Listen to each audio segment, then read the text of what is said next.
Spiegelman. Philip and I met on a golf course about 21 years ago. Philip was a former real estate developer. He had an idea, he wanted to start a sales and marketing company. Funny thing is, I had the same idea. Funny thing is, we both like to play golf. Funny thing is, we both love this real estate game. So we started this company called ISG 19 years ago. And it is, you might imagine, it's a kind of a proud story for me to tell, not only that ISG's been around for 19 years, but that I've enjoyed an amazingly successful and enriching, rewarding relationship with a guy who started out as a perfect stranger and became my business partner, Phil Spiegelman. We're also here today with the person who put us all together today, Camilo Lopez. Started a company called TSG, which you're going to hear all about this morning. I have known Camilo for probably 15 years. I knew him when he was working as a sales agent for Fortune International. I watched him develop as a real estate salesman, to a real estate broker, to a real estate developer, and today that's what he is. Like Philip and I, he's not a golfer, he's a tennis player. But just like us, he's got real estate in his blood. His whole entire family from Bogota, Colombia, has real estate in their blood. Camilo has a phenomenal idea to take advantage of what is remaining in these amazing opportunities as a result of the real estate recession that we are now mostly past. I'm going to discuss that with you right now. An opportunity that tees all of us up with all of our clients to take advantage of the remaining opportunities that will still be around for another year or two. Thank God for TSG. With ISG, we're a sales and marketing company that is attractive to real estate developers. There are two types of developers in the world, those that choose to handle sales in-house and those that choose to outsource their sales. Fortunately for us, there are plenty of developers that prefer to do that. Up until 2006, 2007, like a lot of real estate companies in Miami, gosh, we were on a roll. Things were just terrific. I mean, have any of you ever traveled? I'm sure you have to travel outside Miami. And you tell people, for those of you who live in Miami, when someone says, "Where are you from?" and you say, "Miami." And I have never, ever once not seen the most remarkable reaction, the expression on the face, the light in the eyes when I tell people I live in Miami. For personal reasons, I was in Paris, France a couple of weeks ago, walking around the city with my lady, and people asking me, "Where are you from?" Now, I get this a lot in New York. I get this a lot in California. I'm in Paris. I live in Miami. And the eyes light up. This city has matured and has become truly a focal point internationally, the likes of which I never even imagined. So let me go back to 2006 and 2007. Philip and I and most real estate companies in Miami, we were on a roll, and then boom, came 2008. The crash. The crash not only affected Miami, it affected everything in the United States. Philip and I realized that we had an opportunity to not only stay in business and stay relevant, but to share information with the broker network that we've developed over all these years, to put all of you in a position where you too could take advantage with some real meaty information and sell the real estate that's now going to be bartered, whether it's in Miami Beach or whether it's in Fort Lauderdale or heck, even up in Daytona Beach. So what we started in 2009, and some of you, most of you hopefully, have seen a collection of some of the Miami reports that we put together. The media back in 08 and 09 paralyzed our business. They basically sent the word out to the world that there's way too much inventory for sale. It's going to be like this for a long time. And in short, there was no real urgent reason to purchase real estate. So the two of us got together, along with Sergio Pintos, who runs international sales for ISG, and we said to ourselves, well, really, how bad is it? How many units really did get built? How many units really are defaulted? What are we really talking about? Because people are so paralyzed with the myth and the media hyperbole that they're not buying real estate right now. So we went out and we researched it. And it started in September of 09 when we produced our first Miami report, which basically said this. Yeah, we overbuilt South Florida. Most markets in the United States got overbuilt. But it's not nearly as bad as you think. Turns out the first report we did was kind of a hit. So, because it was a hit, we produced a second report, and then a third. And now here we are in the summer of 2012, and ISG is now publishing these Miami reports on a quarterly basis because of the demand that we receive, not only from the people in this room, but the real estate development industry and the banking industry that's not just located here in Florida, but frankly internationally, and particularly up in the New York area. To our surprise, it's become exactly how we've entitled it, a tradition of factual and reliable market data. When Philip and I sent our people out in the field to determine exactly what's for sale, we use a lot of third-party sources. And what we found out, reliable sources, the Miami Downtown Development Authority, companies like Goodkin Research, these are all blue-chip, reliable companies that a lot of development companies and in fact banks rely on before they issue big loans. And what we found out is that most of their information was wrong. Not by a lot, but by enough, where we said we're going to do our own. I'm not going to rely on third parties, I'm going to rely on myself. Because there's, in some cases, they flat out just missed buildings.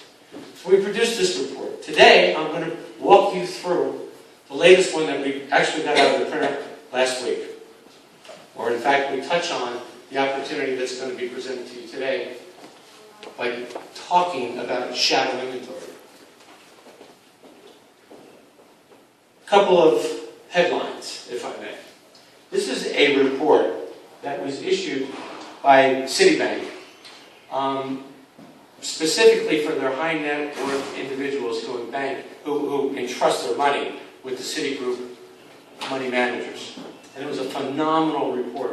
And one of the excerpts that we took from this, we put on page 2 of our new Miami report, positions Miami as number 6 out of 10 major cities in the world, leading with number 1, New York, London, 2, New York, 3, Hong Kong, 4, Paris, 5, Singapore, and then Miami.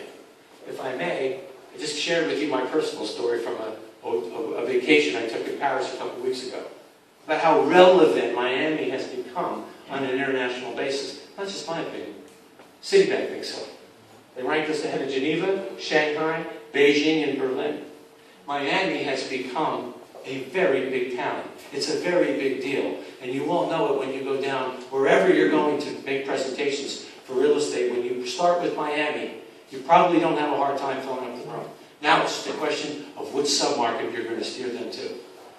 We have some other facts in supporting all of this. How about this first article here? It was written by the Miami Herald in April, where Miami International became the number 1 airport for international travel in the United States, surpassing JFK in New York.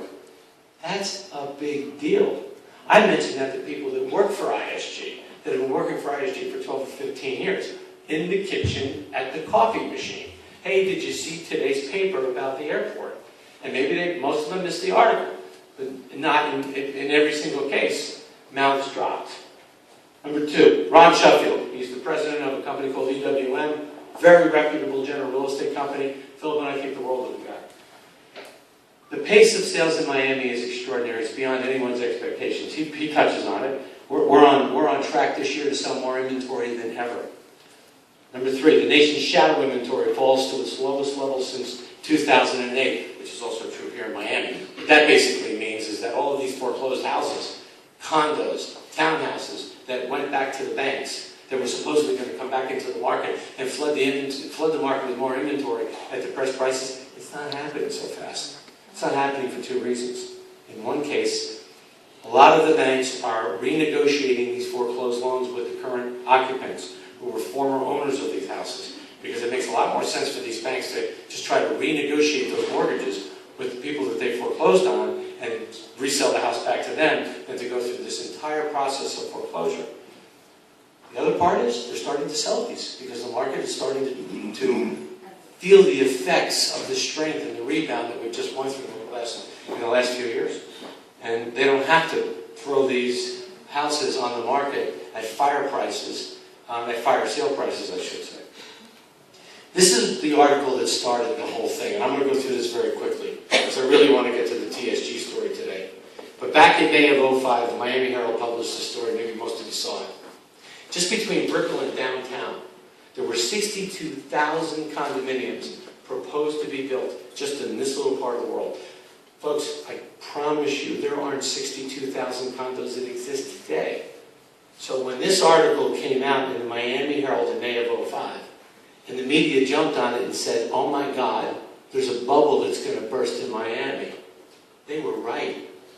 They were right. 62,000 condos in this little part of the world.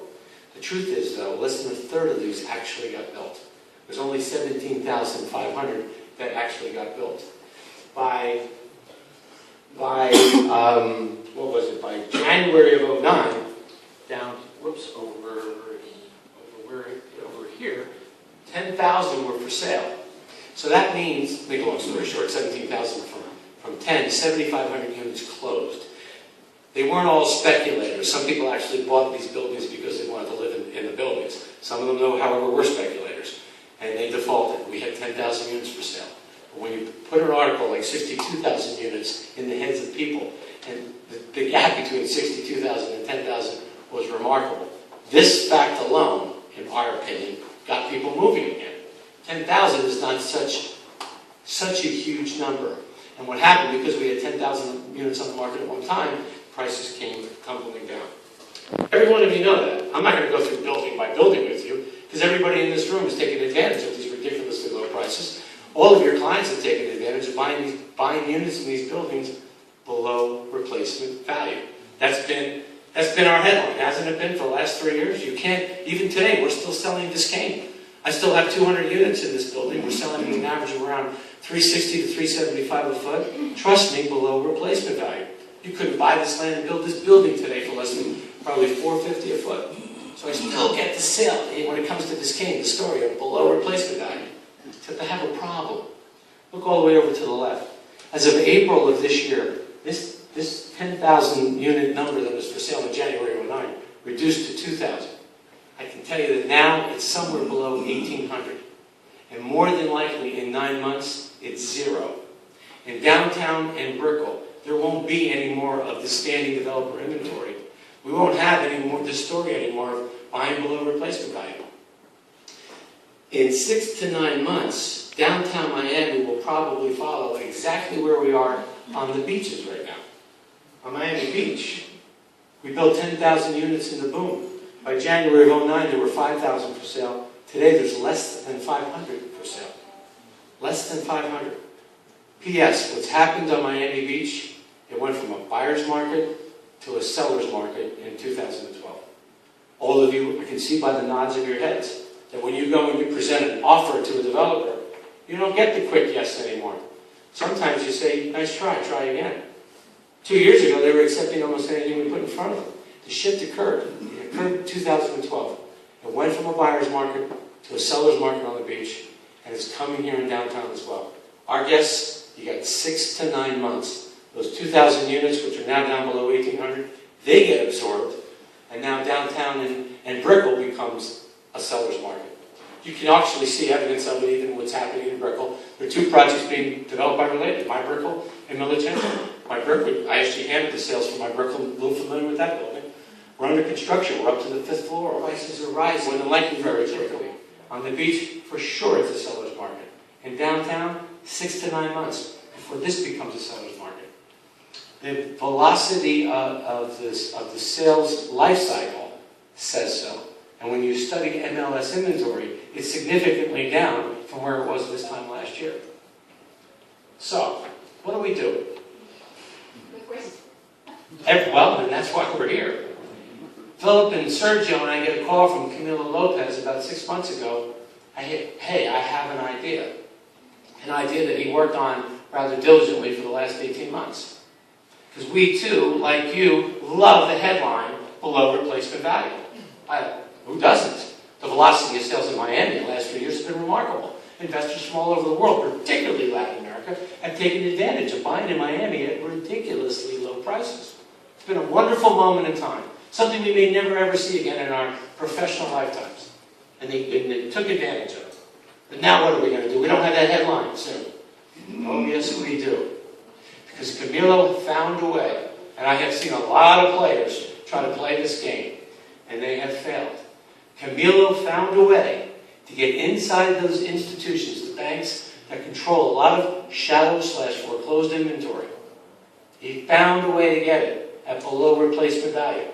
And he found a way to tee it up and make it remarkably marketable for all of you and your clients. At this point, and I think that's pretty much the end of the Miami report, what's the next step in the real estate wave? Kind of giving you a little bit of a background. It's clearly shifting the business we're in. It's back more, moving much faster to the seller's market.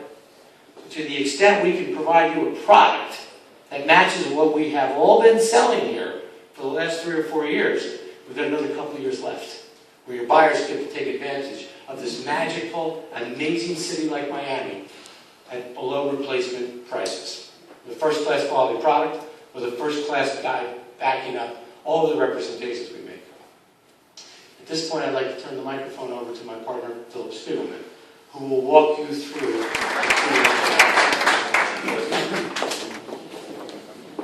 Thank you, everybody, for coming this morning. It's gratifying to see that when a good opportunity is put before you, you're able to get up and show up and participate. And that's what this is all about. The opportunities that unfortunately recessions create are good for others. So there's an old expression, there's no ill wind that doesn't blow some good for somebody. And that's kind of the moment in time that we find ourselves in. This is that opportunity for you and your clients to take advantage of other people's misfortune. That's not a bad thing.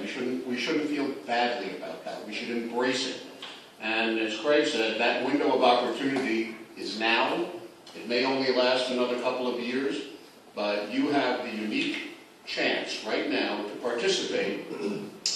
Camilo Lopez's company, TSG, the Solutions Group, didn't just wake up one morning and decide, yeah, this is a good idea, let's go buy some houses and let's go fix them up and get some tenants and we'll start a business. They did, as ISG does, a laborious amount of research and effort to understand the markets where they could find the best opportunities and where to put those dollars, that capital, and to make those investments in order to be able to return what we have labeled IPP. And the IPP opportunity is what we call income-producing properties, instant, immediate gratification, and giving a return on investment that you can go to your clients and make them an offer that, frankly, we don't think they're going to see anywhere else in the real estate industry. And when you add that up and you put in the additional factor of appreciation, everybody always wants to hope and wish, yeah, I'm going to buy something that's going to go up in value and I'm going to sell it for a profit. This is one of those unique opportunities where not only can you invest and get a return, but you have a chance for appreciation. And that's part of what the story that Craig just pointed out or explained with the Miami report. The Miami report tells you dwindling inventory, this is all going away, and now things are shifting. And yes, you general realtors, you people within the industry, you can go out and do resales of standing inventory in buildings, make less commission, and I'm going to show you how you can make more here. But the truth is that there isn't a market that you can approach that wouldn't be interested in learning about how they can get a nice return on investment and added appreciation. The fact that they can do it very quickly. These opportunities, these properties are ready. So that means you can approach a customer, you can show them the inventory, you can close quickly, and you can make a very nice commission. Your customer is going to get income on day one. The leaders in IPP, we say we selected TSG, they say they selected us. It's a perfect marriage. The good news about ISG is we have choices. We don't have to work with people we don't want to work with. We don't take projects and clients that we don't believe in. We've had a long-term relationship with Camilo Lopez and this group, and we not only believe in it, we endorse it. We believe this is a strong investment opportunity for your clients, and it's backed by people that are working 24/7 to deliver what they offer. So let's talk about who this market is. I mean, there's two parts of it. There's the who are we going to rent this to? These properties have been extensively researched by TSG, and they appeal to workforce, middle-class people, where these properties can generate great returns. Certainly better than they're going to get in a bank. They're not going to get it in a money market. They're not going to find these kind of returns in conventional, and the stock market will beat the crap out of you. So You know, where the greatest wealth in the United States was created was in real estate. And your clients can be part of that. You can be part of it too. These assets, they own them. They have title. This is tangible. They can go look at it, although they don't have to, because TSG manages these properties, and all they have to worry about is, did my check come in from last month's income? Look, we all have seen shifts in the amount of tenant versus ownership. It's a typical of a cycle, and you know, I unfortunately have lived through 42 years in South Florida and seen 7 or 8 of these cycles. The good news is Florida rebounds. Bad news is we'll probably have another one, but hopefully not anytime soon. More people are renting than are buying because they simply can't afford to buy, or they don't feel comfortable buying. They're not secure enough to make a buying commitment. Rental ranges from $750 to over $1,700 a month, so we can tailor rates of return to whatever the buyer's interest is. And the beauty of that is you can make mini portfolios for your clients. They don't have to have all their eggs in one condo on the water somewhere on Miami Beach or in downtown. They can have several properties for the same price they might invest in a single property, and they can diversify the blend of what this investment is. That's a very sexy and exciting opportunity you're not going to find in any other real estate offer. And our properties stretch from, I like to say, from South Beach to Palm Beach, so you have a tremendous geographic area to cover. What's the greatest opportunity of this? What makes it really significant? Obviously, as I just explained, diversified product and location. We have done the research into the communities where these acquisitions were made. So TSG and their research department has done all the background checking, made sure that the associations are stable and aren't going to produce some kind of a little mini bomb to blow up on your client after they make the investment. They've done the hard work, the heavy lifting to make this a really very easy opportunity for all of you. They renovate the property. So your client isn't going to be showing some hovel that you wouldn't want to even go near. These properties, granted, when they take them over, they need work. But they do the hard work, they do the renovation, and when it comes time to take title, your client's getting a beautiful, neat, clean, finished product with a bow on top. The tenants. You don't have to think about it, you don't have to worry about it.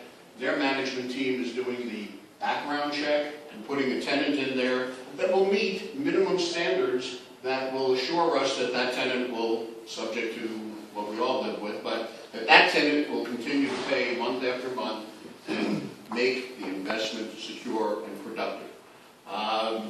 So when we talk about turnkey rental opportunities, the people that are coming to rent these units, they don't have to think about anything. They get to look at what we have as inventory. They get to see something that's ready to move in. Makes the decision to rent from us that much easier. And in addition to all of that, TSG has created a proprietary management program system, if you will, so that they're on top of these properties. They're monitoring what's going on. But things happen. You know, the refrigerator breaks, the washing machine doesn't work, something happens.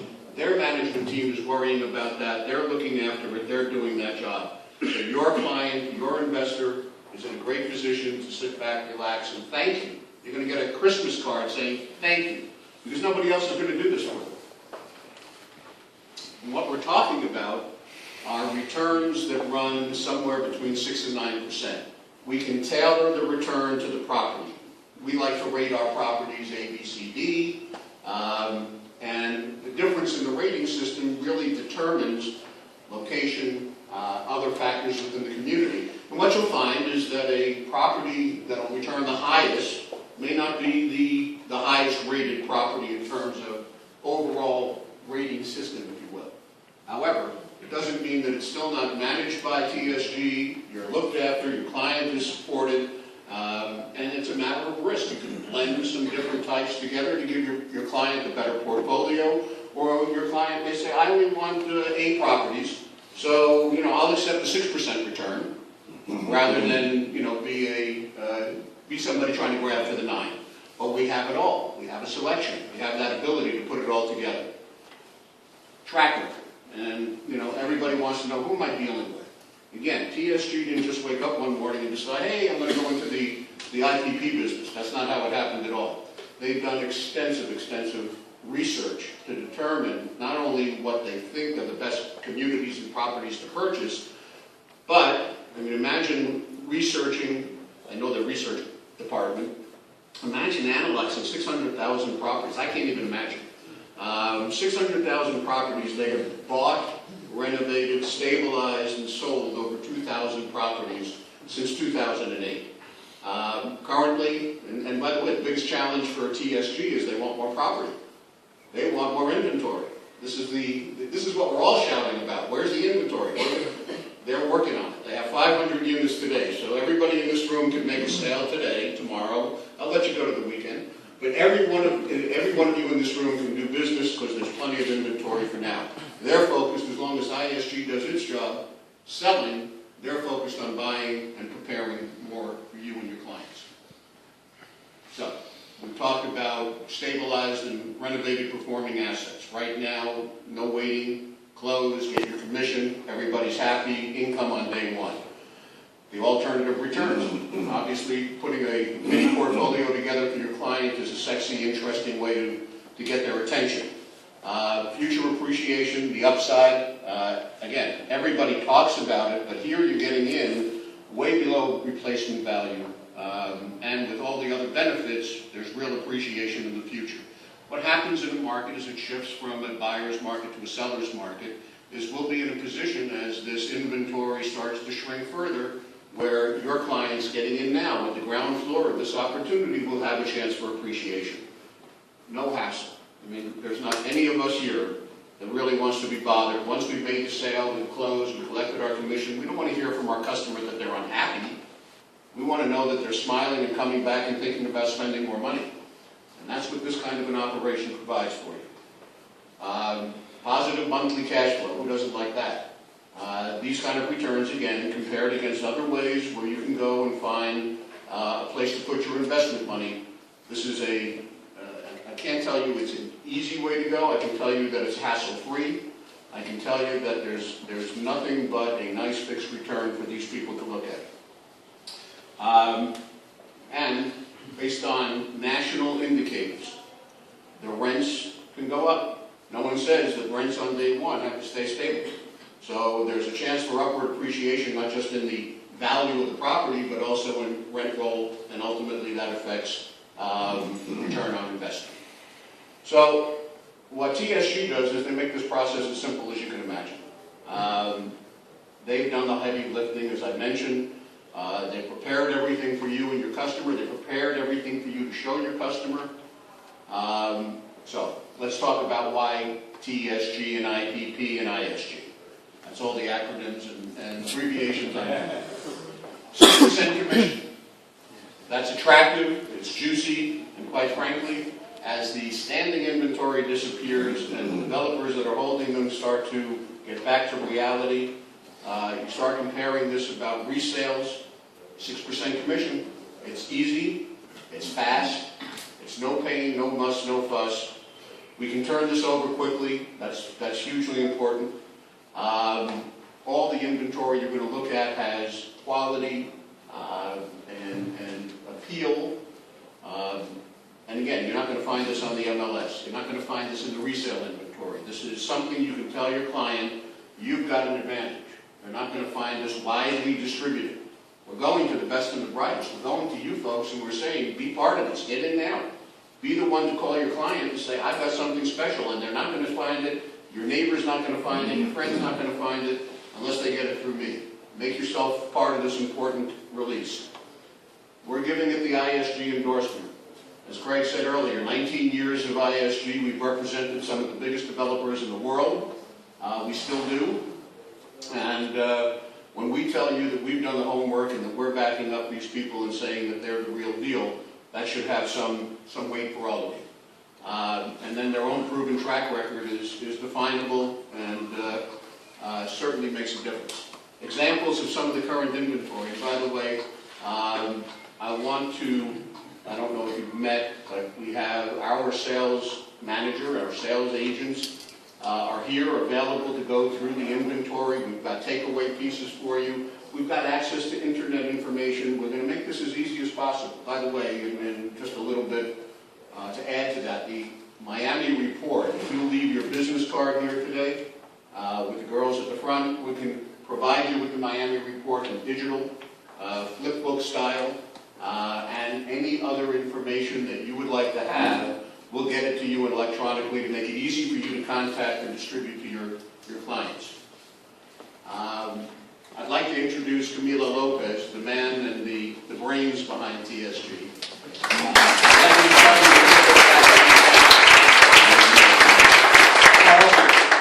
First of all, thank you, Craig and Philip. Pleasure. Looks like you guys pretty much cover everything. The only thing that I think we're missing here is the team. This is possible because my partner that I would like to introduce, Raul Sanchez, I've been with Raul for over 50 years.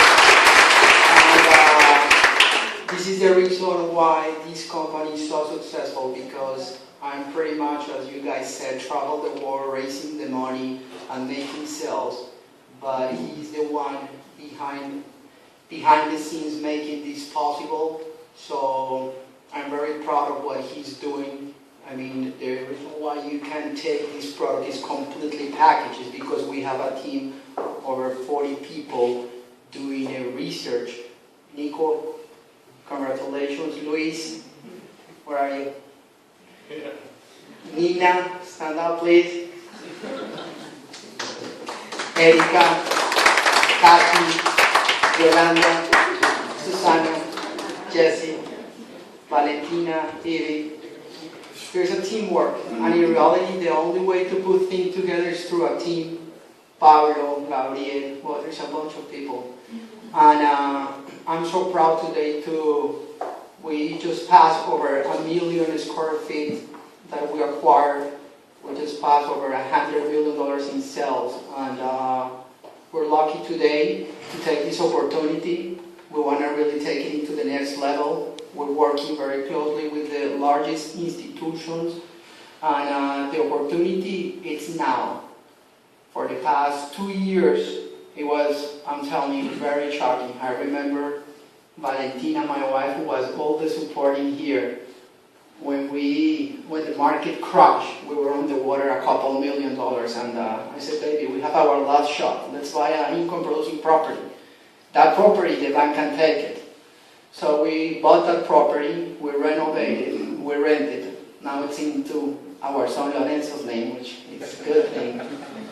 And after that property, there is like 1,500. I actually miss how many. And now the opportunity we want to share with you, Jose and other partners here, because we're also putting together a very interesting opportunity to continue the IPP, the next phase. So thank you so much, everybody, for coming here. We have enough properties to share with you, and let's make some money. Thank you very much.